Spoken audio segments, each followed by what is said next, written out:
आज की क्लास में हम स्टडी करेंगे हमारा प्लस वन का first chapter some basic concept of chemistry. ठीक है, तो सबसे ये बिल्कुल बेसिक सा चैप्टर है, ठीक है, जिसमें हम स्टडी करेंगे मोल कंसेप्ट को और कुछ कंसंट्रेशन टर्म्स को like molarity, normality, molality, mole fraction etcetera. ठीक है, तो इस चैप्टर में हम बड़ा ही बेसिक चीज़ों को स्टडी करने वाले हैं, तो इसलिए सबसे पहले आपको ये इम्पॉर्टेंट हो जाता है आपके लिए कि इन चीज़ों को आप बड़े ध्यान से इसे समझें। ठीक है, क्योंकि यही वाली जो चीज़ें हैं, ये कंसंट्रेशन टर्म्स हैं या फिर जो हमारे पास बेसिक है चैप्टर का, ठीक है, ये ऑल ओवर पूरी केमिस्ट्री में यूज़ होने वाला है। ठीक है, और फर्दर हम इसे बार बार हम इसे स्टडी नहीं कर सकते। तो अब हम अपना फर्स्ट टॉपिक स्टार्ट करते हैं। अपना फर्स्ट टॉपिक स्टार्ट करेंगे लॉ ऑफ केमिकल कम्बिनेशन।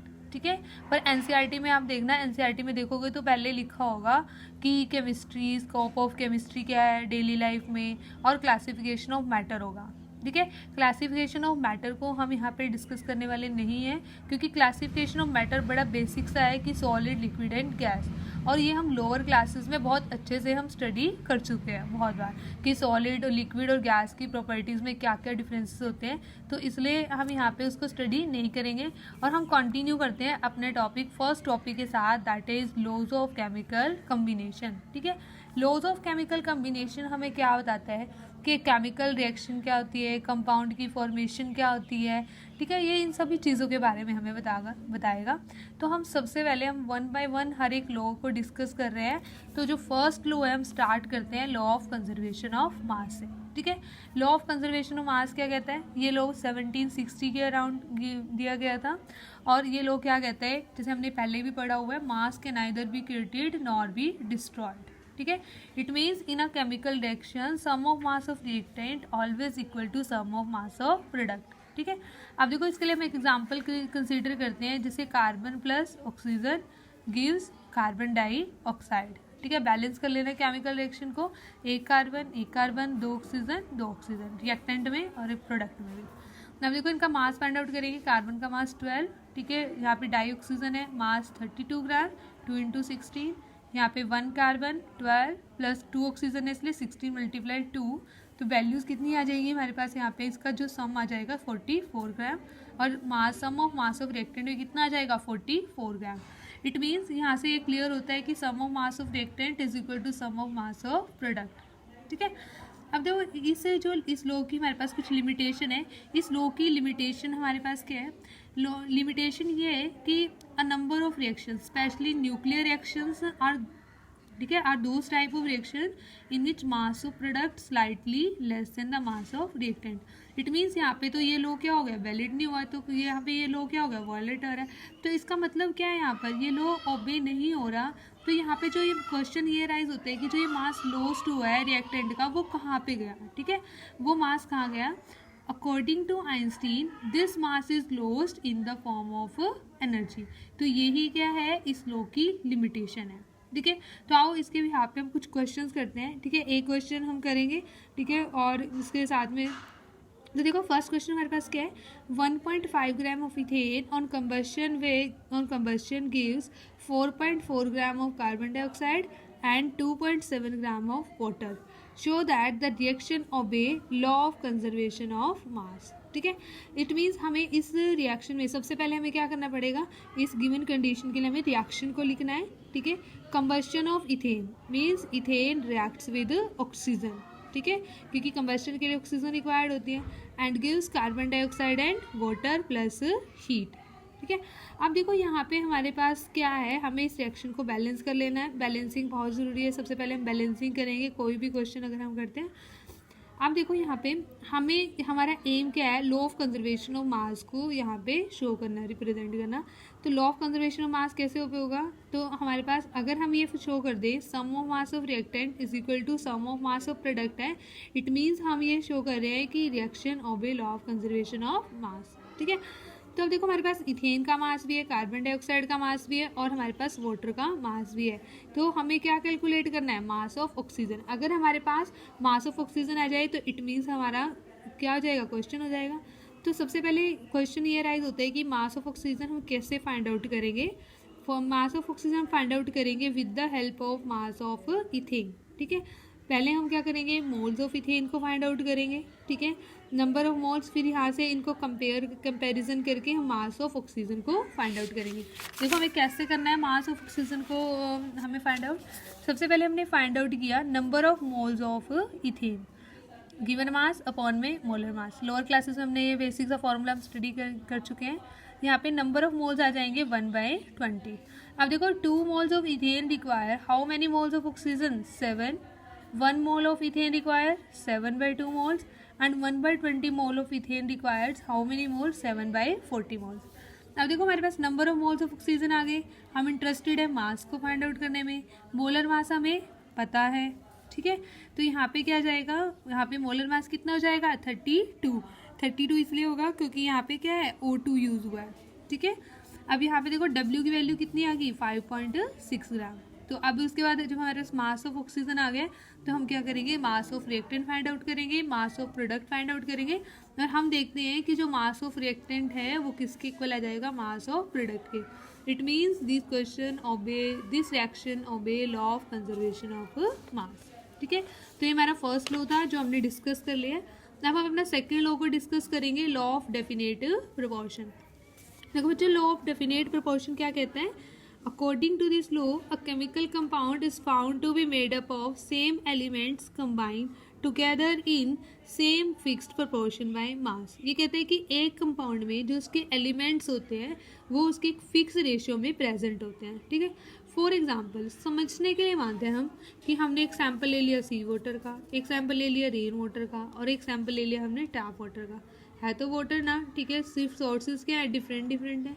तो हम क्या देखते हैं कि सी वाटर में भी हाइड्रोजन ऑक्सीजन एलिमेंट प्रेजेंट है, रेन वाटर में भी और टैप वाटर में भी, ठीक है। किस कंपोजिशन में प्रेजेंट है, H2O H2O H2O means 2:16 ratio में, तीनों केसेस में, और इनकी रेशो क्या रहती है, always remain same, 1:8। It means चाहे आपके पास कोई भी हमारे पास कंपाउंड है, ठीक है, उसमें जो उसके एलिमेंट्स होंगी वो किस में प्रेजेंट होंगे, एक फिक्स्ड प्रोपोर्शन में, फिक्स प्रोपोर्शन बाय मास में प्रेजेंट होंगे। तो ये लॉ हमें यही चीज़ बताती है। पर इस लॉ की भी कुछ लिमिटेशंस है, ये लॉ भी वैलिड नहीं है आइसोटॉप्स के केस में। अब इसकी देखो लिमिटेशंस क्या क्या है, this law is not applicable in case of isotopes.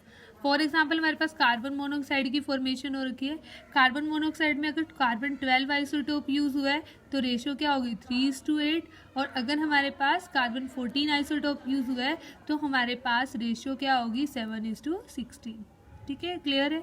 तो ये लॉ यहाँ पे वैलिड नहीं होगा। दूसरी चीज़, इसकी सेकेंड लिमिटेशन ऐसी है, कुछ कंपाउंड्स हमारे पास ऐसे होते हैं, ठीक है, जिनकी रेशो तो डिफरेंट, रेशो क्या होती है, same, but compounds are different। For example ethanol and acetone, ratio of carbon hydrogen oxygen are same in both cases but these two compounds are different। it means this law is also not valid here, ठीक है। तो यहाँ पे इसकी कुछ ना कुछ limitation आती रहती है, ठीक है। अब लिमिटेशन आ गई, पहले लिमिटेशन नहीं थी, अब लिमिटेशन हो गई क्योंकि ये लॉज बहुत पहले दिए गए थे 1760 में, ठीक है। अब आओ इसको हम क्वेश्चन पे अप्लाई करते हैं कि कैसे हम अप्लाई कर सकते हैं। क्वेश्चन है हमारे पास, 2 एक्सपेरिमेंट गिवन है। फर्स्ट एक्सपेरिमेंट में गिवन है when 0.243 gram of magnesium on burning with oxygen yield 0.4030 gram of magnesium oxide. मतलब क्या है कि 0.243 ग्राम जब ऑक्सीजन के साथ रिएक्ट करता है तो वो 0.403 ग्राम मैग्नीशियम ऑक्साइड की फॉर्मेशन करता है। सेकेंड एक्सपेरिमेंट में 0.182 ग्राम मैग्नीशियम है, on burning with oxygen yield 0.302 gram magnesium oxide. हमें क्या रिप्रेजेंट करना है, हमें रिप्रेजेंट करना है कि दिस डाटा, ठीक है, this data obey law of definite proportion. देखो लॉ ऑफ डेफिनेट प्रोपोर्शन का मतलब क्या है कि हमें यहाँ पे मैग्नीशियम और ऑक्सीजन की रेशियो को फाइंड आउट करना है, और वो दोनों एक्सपेरिमेंट में क्या रहनी चाहिए, सेम रहनी चाहिए, तो तभी लॉ ऑफ डेफिनेट प्रोपोर्शन यहाँ पे वैलिड होगा। तो वो कैसे करेंगे, हमारे पास तो मैग्नीशियम का मास है, मैग्नीशियम ऑक्साइड का मास है, इसका मतलब हमें सबसे पहले क्या फाइंड आउट करना पड़ेगा, ऑक्सीजन का मास। तो हम देखो इस तरीके से लिखेंगे एक्सपेरिमेंट 1 और एक्सपेरिमेंट 2 में, पहले क्या लिखेंगे, मैग्नीशियम का मास, मैग्नीशियम ऑक्साइड का मास, ये बाद में फाइंड आउट करेंगे हम, ठीक है। मैग्नीशियम का मास जो हमारे पास गिवन वैल्यूज़ है, मैग्नीशियम ऑक्साइड का मास। अब देखो law of conservation of mass के अकॉर्डिंग ये होता है ना, magnesium plus oxygen reacts to give magnesium oxide. तो क्या करेंगे, मैग्नीशियम ऑक्साइड के मास में से हम माइनस कर देंगे मास ऑफ मैग्नीशियम, तो हमारे पास वैल्यू आ जाएगी मास ऑफ ऑक्सीजन की। ऐसे ही सेकेंड केस में, ठीक है। अब हम क्या फाइंड आउट कर सकते हैं, हम रेशियो को फाइंड आउट करो। एक्सपेरिमेंट 1 में रेशियो क्या होगी, मैग्नीशियम टू ऑक्सीजन 1.51। फिर एक्सपेरिमेंट 2 के लिए रेशियो फाइंड आउट करेंगे तो वो भी वैल्यू कितनी आएगी, 1.51। इट मीन्स मैग्नीशियम और ऑक्सीजन की रेशियो हमेशा क्या रहती है, मैग्नीशियम ऑक्साइड में एक फिक्स्ड रेशियो रहती है, फिक्स्ड रेशियो बाय मास, ठीक है। तो ये हमारे पास सेकेंड लॉ था, ठीक है, जो कि क्या था, law of definite proportion. Next हम अपना थर्ड लॉ डिस्कस कर रहे हैं, लॉ ऑफ मल्टीपल प्रोपोर्शन, ठीक है। अब यहाँ से जो ये लॉ है, ठीक है, थोड़ा कॉम्प्लिकेटेड लॉ होना स्टार्ट हो गया है, कॉम्प्लिकेटेड लॉ स्टार्ट हो गया है। ध्यान से समझना, आसान है, बड़ी आसानी से समझ में आ जाएगा, एग्जाम्पल की हेल्प से समझेंगे, ठीक है। क्या कहता है law of multiple proportion, when two elements combine to form more than one compound. Multiple का मतलब ही बच्चे ये है कि जब आपकी बहुत सारे, मतलब वो क्या कहता है कि जब दो एलिमेंट कंबाइन होके एक से ज़्यादा कंपाउंड बनाते हैं। फॉर एग्जांपल जैसे कार्बन ऑक्सीजन है, कार्बन ऑक्सीजन मिलके क्या बनाता है, कार्बन मोनोऑक्साइड भी बनाता है, कार्बन डाइऑक्साइड भी बनाता है, ठीक है। Then the different masses of one element, ठीक है, which combine with the fixed mass of other element bear the small whole number ratio to one another, ठीक है। और इसे हम कैसे समझेंगे, उसे एक एग्जाम्पल की हेल्प से समझते हैं, उसकी हेल्प से हमें बहुत अच्छे से समझ में आएगा, ठीक है। तो हम मान लेते हैं इसके अंदर हमने फर्स्ट एग्जाम्पल कंसीडर किया कार्बन और ऑक्सीजन, ठीक है। कार्बन ऑक्सीजन से कौन कौन से कंपाउंड बन सकते हैं, कार्बन डाइऑक्साइड, कार्बन मोनोऑक्साइड। यहाँ पे कार्बन का मास कितना हो गया 12, ऑक्सीजन का मास 32 ग्राम, कार्बन का मास 12 ग्राम, ऑक्सीजन का मास 16 ग्राम, क्लियर।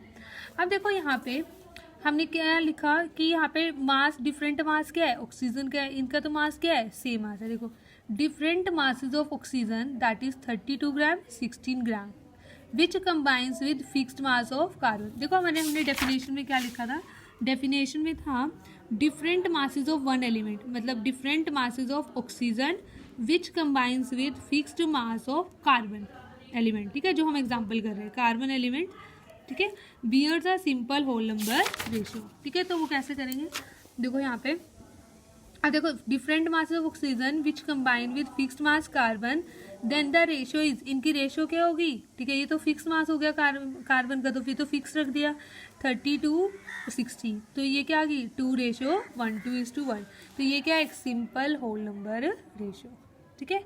और इसके लिए हम सेकेंड एग्जाम्पल यूज करते हैं, सेकेंड एग्जाम्पल को स्टडी करते हैं।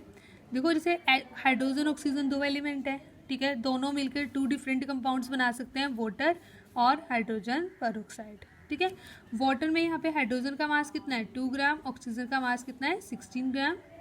हाइड्रोजन पेरोक्साइड में mass of hydrogen 2 gram, mass of dioxygen 32 ग्राम।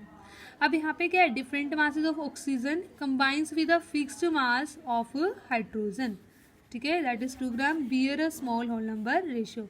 तो again ratio comes out to be a simple whole number ratio, ठीक है।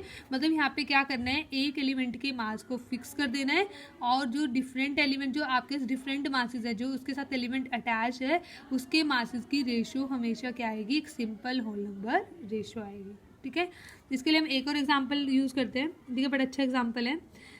हमारे पास दो एलिमेंट है नाइट्रोजन और ऑक्सीजन, ठीक है, ये दोनों कंबाइन करके डिफरेंट टाइप के कंपाउंड्स बना सकते हैं, nitric oxide, nitrogen dioxide, dinitrogen trioxide, dinitrogen tetroxide and dinitrogen pentoxide. 5 oxygen है तो पेंटाऑक्साइड। तो इन केसेस में हमने सभी के मास को लिख लिया, ठीक है। अब देखो यहाँ पे 14, 14, 28, 28, ठीक है, यहाँ पे क्या है, इसके मास भी डिफरेंट है, इसके मास भी डिफरेंट है।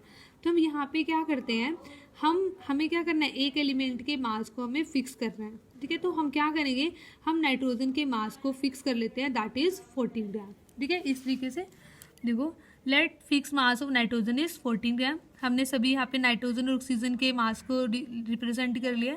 देखो सबसे पहले हमें 28 ग्राम 48 ग्राम ये हमने लिखा है, ये रेड पेन से जो हमने लिखा है इसको बाद में लिखा है, ठीक है, क्योंकि हमने यहाँ पे फिक्स किया है 14 ग्राम को। तो इसलिए देखो 28 ग्राम नाइट्रोजन कितने ऑक्सीजन के साथ रिएक्ट कर रही है, यहाँ पे 48 ग्राम के साथ, क्योंकि हमने फिक्स 14 को किया है। तो 14 ग्राम कितने के साथ रिएक्ट करेगी, 24 के साथ। तो हमें क्या करना है, यहाँ पे भी हमें क्या करना पड़ेगा, हमें यहाँ पे भी क्या करना पड़ेगा, इसके साथ यहाँ पे 14 ग्राम, यहाँ पे इसको क्या करना पड़ेगा, ठीक है, फिक्स करना पड़ेगा। यहाँ पे फिक्स कर दिया, यहाँ पे भी फिक्स कर दिया। अब हमने क्या की, इसकी रेशो को फाइंड आउट कर दिया यहाँ पे, ठीक है, 16, 32, 24, 32, 40। तो हम क्या देखते हैं, इसकी क्या आई है, एक सिंपल होल नंबर रेशो आ गई है, ठीक है। सेकेंड, अब ऐसा नहीं है कि हम यहाँ पे सिर्फ 14 ग्राम मास ऑफ नाइट्रोजन, ठीक है, 14 ग्राम ही हम फिक्स कर सकते हैं। हम क्या कर सकते हैं, हम मास ऑफ नाइट्रोजन 28 ग्राम भी फिक्स कर सकते हैं। अगर हमने 28 ग्राम को फिक्स किया है तो हमें फर्स्ट और सेकंड केस में चेंजेस होंगे, मतलब इसमें 14 ग्राम था तो 28 ग्राम के लिए कितना हो जाएगा, इसका मास क्या हो जाएगा, ऑक्सीजन का मास भी डबल हो जाएगा, ठीक है। तो उस टाइम पे इनकी रेशियोज़ को फाइंड आउट कर लो, तो इनकी रेशियोज़ क्या आएगी, सेम आएगी, 2:4:3:4:5, सिंपल होल नंबर रेशियो। देखो दोनों केसेस में रेशियोज़ क्या है, सेम आ रहे हैं, ठीक है। तो ये हमारे पास क्या होता है, लॉ ऑफ मल्टीपल प्रोपोर्शन, ठीक है। अब हमारे पास उसके बाद हमारे पास नेक्स्ट लॉ आता है, लॉ ऑफ रेसिप्रोकल प्रोपोर्शन, ठीक है। Law of reciprocal proportion NCERT book में ये लॉ गिवन नहीं है, but competition point of view से ये लॉ बहुत इंपॉर्टेंट है। इसके ऊपर डायरेक्ट क्वेश्चन पूछ लिया जाता है, तो इसलिए हम यहाँ पे इसे स्टडी करेंगे, कॉम्पिटिशन्स के लिए इंपॉर्टेंट है। देखो, लॉ ऑफ रेसिप्रोकल प्रोपोर्शन कब हमें कैसे पता चल जाता है, जब भी 3 एलिमेंट की बात होती है तो हमें समझ जाना चाहिए कि वहाँ पे क्या है, लॉ ऑफ रेसिप्रोकल प्रोपोर्शन, ठीक है। क्या होता है law of reciprocal proportion, when two elements combine separately with a fixed mass of third element, मतलब 2 एलिमेंट हैं, जैसे हमारे पास कार्बन और सल्फर, ठीक है, ये वाला बाद में बनाना, कार्बन ऑक्सीजन, वो सेपरेटली ऑक्सीजन एक थर्ड एलिमेंट के साथ रिएक्ट करते हैं, ठीक है। देन द रेशियो ऑफ, ठीक है, यहाँ पे क्या आएगा बच्चे, then the ratio of masses in which they do so bears a small whole number ratio, simple whole number ratio to the ratio of masses in which they themselves combine। इसका मतलब ये है कि जब ये थर्ड एलिमेंट के साथ react करते हैं तो इनके मास का रेशो, ठीक है, सिंपल होल नंबर होगा जब ये खुद एक दूसरे के साथ themselves कंबाइन करते हैं। देखो एग्जाम्पल की हेल्प से स्टडी करते हैं इसको। कहते हैं कार्बन और सल्फर हमने 2 एलिमेंट लिए, ये बाद में बनाएंगे। ऑक्सीजन के साथ दोनों क्या कर रहे हैं, कंबाइन कर रहे हैं। कार्बन कंबाइन करके क्या बनाता है, कार्बन डाइऑक्साइड, और सल्फर रिएक्ट करके क्या बनाता है, सल्फर डाइऑक्साइड, ठीक है। कार्बन रिएक्ट करके जब कार्बन डाइऑक्साइड बना रहा है तो यहाँ पे कार्बन का मास कितना है, 12 ग्राम। सल्फर जब ऑक्सीजन के साथ रिएक्ट करके सल्फर डाइऑक्साइड बना रहा है तो सल्फर का मास कितना है, 32 ग्राम, ठीक है। तो इस टाइम पे इनकी रेशियो क्या है, ठीक है, कहते हैं carbon and sulphur combine separately with fixed mass of oxygen, oxygen तो फिक्स मास ही है, ठीक है, in the ratio of masses. हमें तो कार्बन और सल्फर की रेशियो चाहिए, एक बार तो जब वो थर्ड एलिमेंट के साथ कंबाइन करते हैं उस टाइम की रेशियो, और एक वो जब खुद आपस में कंबाइन करते हैं तब की रेशियो। तो देखो जब ये ऑक्सीजन के साथ रिएक्ट करते हैं तो उस टाइम पे इनकी रेशियो कितनी है, 3:8, ठीक है। फिर हम क्या करेंगे, अब ये वाला स्टेप करना है हमें, carbon and sulphur when combine themselves, ठीक है, टू फॉर्म कार्बन डाइसल्फाइड। अब देखो ratio of masses in which carbon and sulphur themselves combined, ठीक है।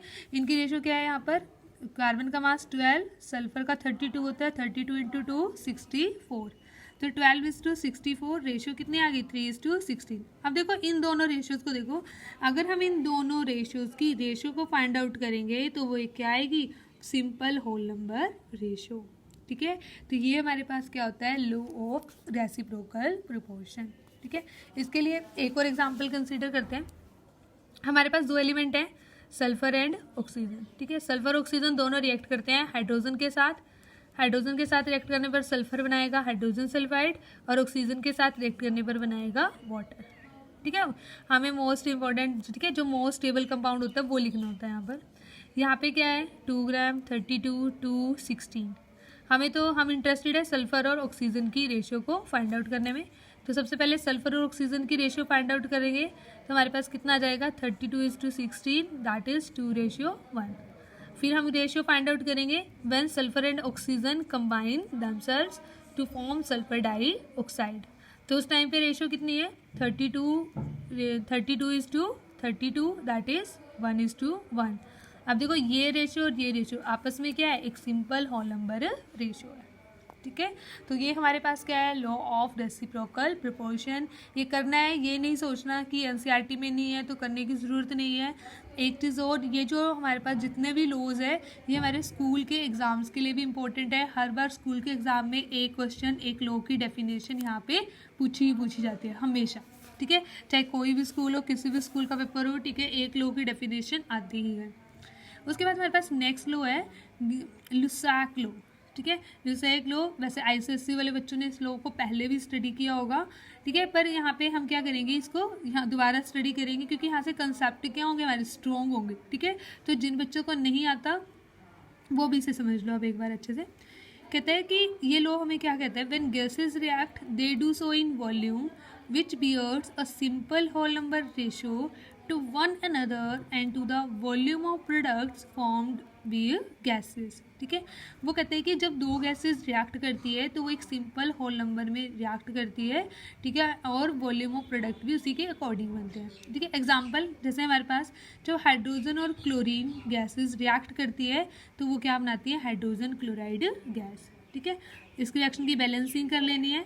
बैलेंसिंग करने पर देखो यहाँ पे स्टोइचियोमेट्रिक कोफिशिएंट 1 है, it means 1 volume of hydrogen when reacts with 1 volume of chlorine then 2 volume of hydrogen chloride will be formed, ठीक है। अब देखो जैसे 20 ml, अगर हमने 20 ml लिया इसका, 20 ml of hydrogen when react with 20 ml of chlorine then 40 ml of hydrogen chloride is produced.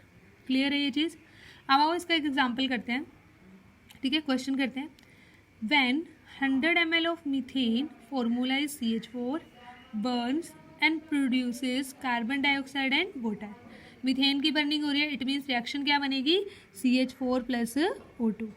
Products क्या बनेंगे, कार्बन डाइऑक्साइड एंड वाटर, ठीक है। फाइंड करना है हमें, find volume of oxygen required and carbon dioxide produce. हमें oxygen और carbon dioxide के वॉल्यूम को हमें फाइंड आउट करना है। देखो CH4 हमें पहले क्या लिखना है, रिएक्शन को लिखना है, रिएक्शन को हमें क्या करना है, बैलेंस करना है, ठीक है। बैलेंस केमिकल रिएक्शन हमेशा हमें लिखनी है। अब देखो यहाँ पे मीथेन क्या है, गैसियस, ऑक्सीजन भी क्या है, गैसियस, कार्बन डाइऑक्साइड भी क्या है, गैसियस, वाटर क्या है यहाँ पे, लिक्विड, ठीक है। एक चीज़ और, हम इस लॉ से लिक्विड के अमाउंट को हम कैलकुलेट नहीं कर सकते, हम वाटर के अमाउंट को कैलकुलेट नहीं कर सकते क्योंकि ये क्या है, लिक्विड है। और ये लॉज किसके लिए वैलिड होता है, सिर्फ गैसेस के लिए वैलिड होता है। अब जब हम इसे रिएक्शन को बैलेंस कर लेते हैं तो यहाँ पे हमारे पास क्या आता है, 1 volume, 2 volume of oxygen and 1 volume of carbon dioxide. हमारे पास मीथेन का कितना अमाउंट गिवन है, 100 ml, और हमें फाइंड आउट करना है amount of oxygen used and carbon dioxide produced. तो देखो इसको, ठीक है, इसी के अकॉर्डिंग जैसे यूनिटरी मेथड, अगर इसके 1 वॉल्यूम के लिए इसका कितना वॉल्यूम रिक्वायर्ड है, 2 वॉल्यूम, तो इसका अगर 100 वॉल्यूम है तो इसका कितना वॉल्यूम रिक्वायर्ड होगा, 200 ml। इसके 1 वॉल्यूम से कितना वॉल्यूम प्रोड्यूस होता है, कार्बन डाइऑक्साइड 1 वॉल्यूम, तो यहाँ पे भी ये कितना यूज़ होगा, 100 ml, ठीक है। तो हम इस तरीके से क्या फाइंड आउट कर सकते हैं, mass of volume of oxygen required and carbon dioxide produced, ठीक है। इसको और अच्छे समझने के लिए हम एक एग्जांपल और करते हैं। When 60 ml of nitrogen combined with 60 ml of hydrogen, find the resultant mixture composition, ठीक है। रिजल्टेंट मिक्सचर कॉम्पोजिशन मतलब हमें बताना है प्रोडक्ट कितना फॉर्म हो गया है और रिएक्टेंट कितना सारा यूज़ हो गया है या फिर कुछ बच गया है कोई रिएक्टेंट। अब देखो जैसे हमारे पास है nitrogen when reacts with hydrogen formation of ammonia will takes place. Balance करेंगे रिएक्शन को, बैलेंस करने पर हमें क्या मिलता है, 1 volume of nitrogen reacts with 3 volume of hydrogen form 2 volume of ammonia, ठीक है। अब देखो हमारे पास हाइड्रोजन कितना है, 60 ml है। देखो यहाँ पे क्या है, 3 volume of hydrogen require how many volume of nitrogen, 1 volume. Reaction तो ऐसे होगी, अगर हमारे पास 60 ml हाइड्रोजन है तो इसको कितना वॉल्यूम ऑफ नाइट्रोजन रिक्वायर्ड होगा, only 20 volume of nitrogen will be required, ठीक है। अगर ये 20 ml तो फिर यहाँ पे क्या हो जाएगा, 40 ml, ठीक है, इसके अकॉर्डिंग, इनके अकॉर्डिंग, ठीक है, यहाँ पे 40 ml। तो अब देखो रिजल्टेंट मिक्सचर में क्या है, प्रोडक्ट बनेगा, रिजल्टेंट मिक्सचर में मिलेगा हमें वो। तो अमोनिया कितना बन रहा है, 40 ml, दूसरा, अब देखो हाइड्रोजन कितनी थी 60 ml, और हाइड्रोजन सारी की सारी क्या हो गई यूज़, तो इट मीन्स हाइड्रोजन का कोई भी अमाउंट हमारे पास बचा नहीं है रिएक्शन मिक्सचर में। नाइट्रोजन कितनी यूज़ हुई है, नाइट्रोजन यूज़ हुई है 20, तो इट मीन्स कुछ हमारे पास जो अनरिएक्टेड नाइट्रोजन अभी मिक्सचर में प्रेजेंट है, और वो कितनी प्रेजेंट है, पहले टोटल कितनी थी 60, 20 उसमें से यूज़ हो गई, कितनी रह गई 40 ml। ठीक है, तो ये हमारे पास क्या आ जाएगा, रिजल्टेंट मिक्सचर की कंपोजिशन हमारे पास आ जाएगी। ठीक है, हमें सिर्फ रिएक्शन को बैलेंस करना है, रिएक्शन को बैलेंस करके हमें क्या लिखना है, उनका वॉल्यूम लिखना है, और उनसे इन चीज़ों को हमें क्या करना है, कंपेयर करना है। ठीक है, तो ये हमारे पास हमारी 5th लॉ थी। ठीक है, जो कि हमारी क्या थी, हमारे पास लुसाक लॉ। ठीक है, उसके बाद हमारे पास लास्ट लॉ हम जो यूज़ कर रहे हैं, डिस्कस कर रहे हैं, वो क्या है, एवोगैड्रोस हाइपोथेसिस। ठीक है, एवोगैड्रो हाइपोथेसिस हमें क्या कहता है इफ़ टेम्परेचर प्रेशर, ठीक है, टेम्परेचर प्रेशर मतलब physical condition remain same than equal volume of all gases contain equal number of molecules. मतलब वो ये कहता है कि अगर हमारे पास, ठीक है, डिफरेंट गैसेज रखी हुई है, पर किस कंडीशन पर सारी की सारी फिजिकल कंडीशन क्या सभी के केस में सेम है। ठीक है, तो उस टाइम पे उन जो हमारे पास जो गैसेज होंगी, ठीक है, अगर उनका वॉल्यूम भी इक्वल है तो सभी के अंदर, ठीक है, सभी में क्या होंगे, equal number of molecules present होंगे। कैसे समझते हैं इसे, देखो सपोज करो हमारे पास एक कंटेनर है, इस कंटेनर में हमने पहले फिल किया हुआ है 100 ml ऑफ हाइड्रोजन गैस को।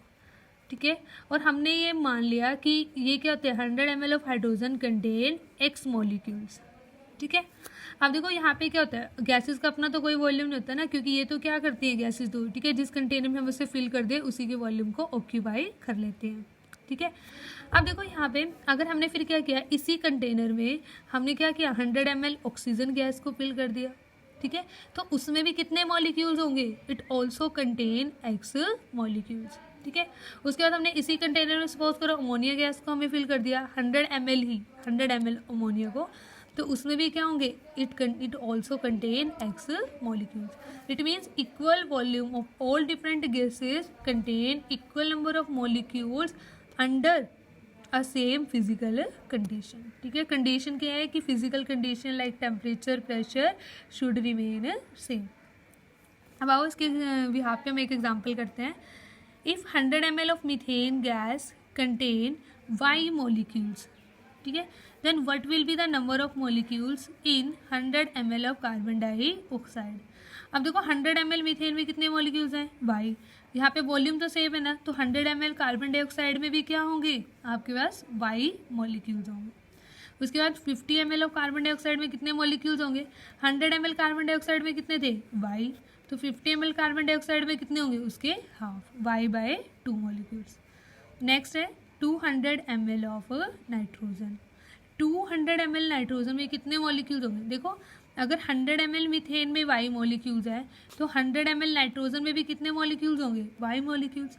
अगर 100 ml नाइट्रोजन में y मॉलिक्यूल्स हैं तो 200 ml नाइट्रोजन में कितने मॉलिक्यूल्स होंगे, 2y, उसके डबल मॉलिक्यूल्स होंगे। ठीक है, तो ये आज के लेक्चर में हमने क्या डिस्कस किया, ऑल लॉज को हमने डिस्कस किया है।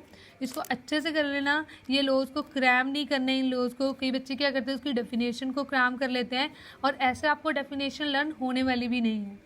ठीक है, तो अगर उस चीज़ को एग्जाम्पल की हेल्प से समझो और फिर उसकी डेफिनेशन खुद से उसकी डेफिनेशन को पढ़ो, ठीक है, क्रिएट करो, तो आपको अच्छे से समझ में आ जाएगी। ठीक है, तो बड़ा ही बेसिक है और स्टार्टिंग में इसको बड़े अच्छे से समझना है। ठीक है, ये लॉज आपको आने चाहिए, इम्पोर्टेंट है, और इनको यहाँ पे अप्लाई करना भी आना चाहिए, इसलिए हमने एक एक क्वेश्चन यहाँ पे इसके साथ में ही हमने डिस्कस किया है।